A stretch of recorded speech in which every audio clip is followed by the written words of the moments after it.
I pray. I pray, but I'm still struggling. Does God hear me? I tithe religiously, but I'm still struggling. Does God hear me? And then I read this book and realized maybe I wasn't listening. Contrary wins. For those who want to give up but need to know greater is coming. Buy now on HeDidNotForgetMe.com. Want a live interview with Viral Hip Hop News? Email me, Sam Ant, at dlsmediainc1@gmail.com. Let's go. Back on here to kind of go over that again, and get some, talk about some new developments that's happening in hip hop. But if I can remember, you were working at, BET as well as other places, and you were, first the victim, as they say, SA right now, or a man trying to make advances at you. So go ahead and, give people a little bit of your background. You know what's crazy? To clarify something before I start, I never viewed myself as a victim. That's why I was able to just keep it moving. I just viewed it as somebody offered me something I wasn't going to do. It's like I had a homie when I was 16 offered me to help him push keys of coke. I just walked away from it. It wasn't what I did. So I wasn't victimized at all. That's why I've never went after Stephen G. Hill, the former president of BET, like that. That's why that's why I've allowed certain people to steal my life and use it as theirs and embellish to everybody, because I never cared about, I was never a victim. So, but my career started with MTV as an intern. I produced Rap City, The Basement, Chris Sprinkling, left there. I was Dave Chappelle standing on Chappelle's show. And it's funny because no one ever really asked me about Chappelle's show, right? And I'm saying the craziest stuff I actually saw was on Chappelle's show. So I went to Chappelle's show, and then I was asked to come back to BET, but at that point, I wasn't dead enough in the water for him. So then there was a show that they put me on that they thought would fail because a director told me. Tim Brown, the legendary go-go singer Chuck Brown's brother, pulled me to the side one day and said, D. Brad, he's trying to kill your career. Because the first time when I made my complaints in 2001, when I left, I ended up on Chappelle's show. And we're right next to 160 Park. So that's what the crazy part was, is that they thought I was going to fail because I was leaving to pursue acting anyway. And in my acting career, there's an Oscar-winning actor that I used to hang out with that was wild. And I stopped hanging with him because this dude was always harassing these women, essaying these women, SHing these women. And we would go to the club, and I told dude, like, yo, what you doing? So after the third time, I rolled out on him. And he'll be lucky that I don't say his name, because he's been in trouble too. And I would tell all them girls, like, yeah, he did it because I seen him do it. But I'm a fan of his brother's work. So, like, whatever, homeboy's gonna get his. He don't need me to jump in the mix.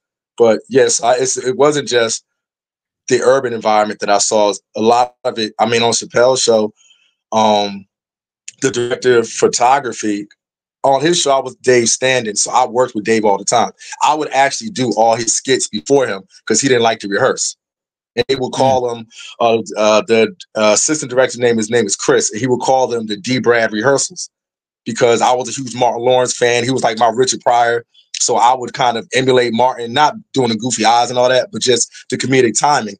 And then Charlie Murphy would pull me to the side and be like, yeah, listen, young blood, I see that little gift like my brother, right? That's how he would talk to me. He would call me young blood, and we were rapping. And Dave, he would build with me. And the one thing that people don't know about him in real life, he's not funny at all.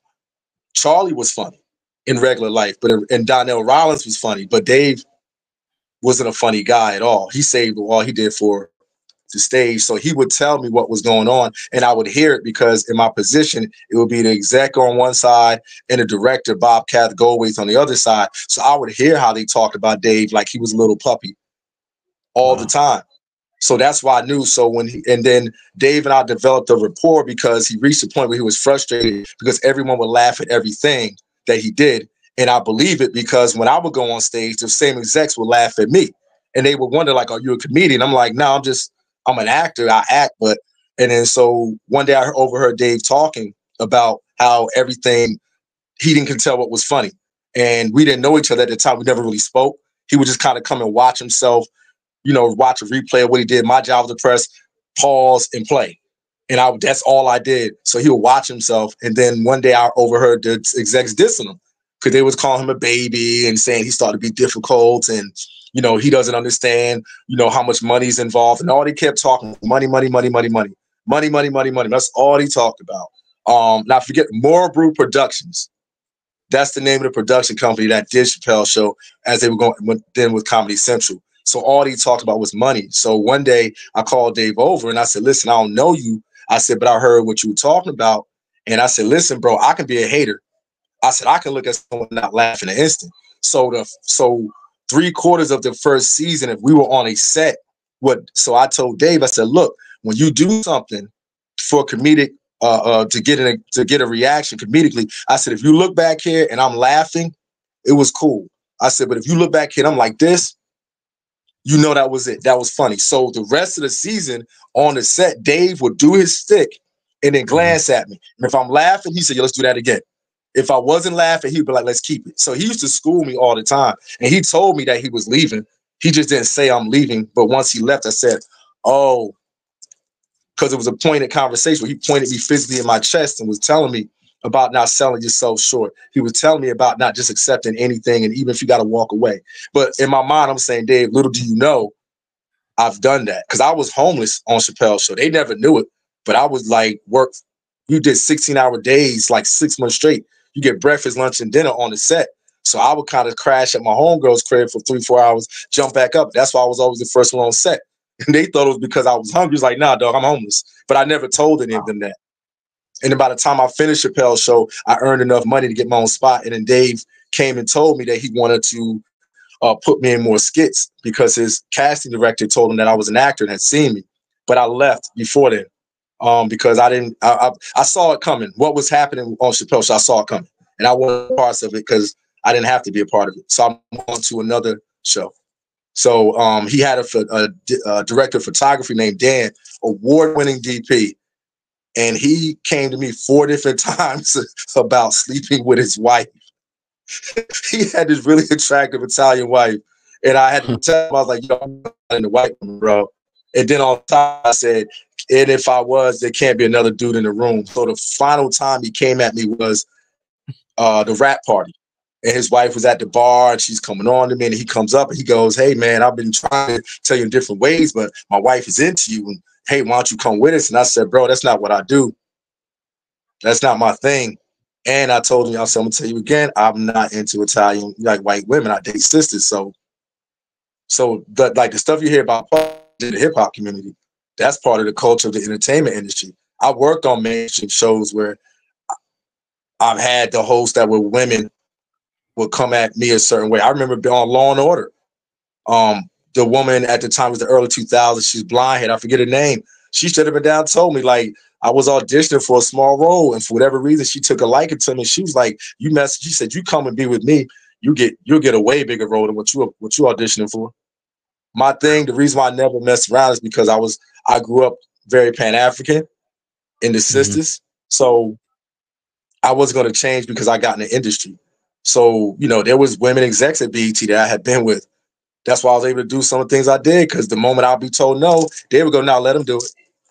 I remember being at parties, 25th anniversary, a woman executive, the way she was giving up on the floor. I was stunned when she grabbed me by the hand and introduced. So what you hear about Puff is part of the game of that culture. That's why I'm not sitting here surprised at all. Actually, I am surprised with Puff how DP went, because honestly, in my book that I dropped in 2005, my generation, that era, we looked up to Puff. Yo, Puff was the dude, like, he was the one who showed us the way of not just being a rapper. To this day, my dress style is similar. I went to King University in North Jersey, class of 98. Cass would tell you, like, we was Benjamined out. Everybody had a Coogi on or had the Kango tip to the side. We was all doing the Puffy dance. We was, you know, I remember running to find out who he was when he did the Come and Talk to Me remix. I had never heard someone add an R&B group and then EPMD's only a customer. So in the chapter I wrote in my book, I thought his image was like, I had heard him and Kim Porter, and I was guilty of kind of, you know, going, well, it ain't me kind of thing. But the depravity that's come out, I'm like, well, I'm gonna assume he did that when he got to Hollywood. But I think that's the thing that a lot of black folks that are jumping on these mainstream platforms and going in on Puff are not talking about. They're allowing mainstream America to just play him as, you know, this animal, which he is for what he's done. But there was an impact on our culture. This dude led hip hop down a road that in the moment we was all having fun. And then to realize like, yo, this is the dude that inspired me. I wrote in my book, I wouldn't have been involved and there would have been no Rap City if it wasn't for Puff, because this dude, I was in a house music dance scene. He was in the scene. He was always doing stuff and he was inspirational. So I think the biggest thing for me is, I'm not gonna lie, my feelings are hurt. Like, yo, Puff, like, you was that much of a monster, yo? Like, what? Yeah, and I just think that that's something that should be spoken on. Like, nah, Puff meant a lot, bro. He meant a lot. There's a whole generation of young people, of grown folks that came up on his debauchery and that evil energy. That's kind of why I'm doing what I'm doing now, because I'm dealing with the children of the parents of these grown people now that ran into his energy. So my job is to make sure that these young people can come to a success center like I run, and not be worried about being touched inappropriately or spoken to inappropriately. I literally have that conversation with the parents when they bring their children and the child. Mr. Bradley don't want to touch you inappropriately. He doesn't want to say anything inappropriate. We want you to come here and learn and feel comfortable, that you can admire, you can have someone you look up to and not be thinking, will he touch me? Is this going to happen? Is he going to say something?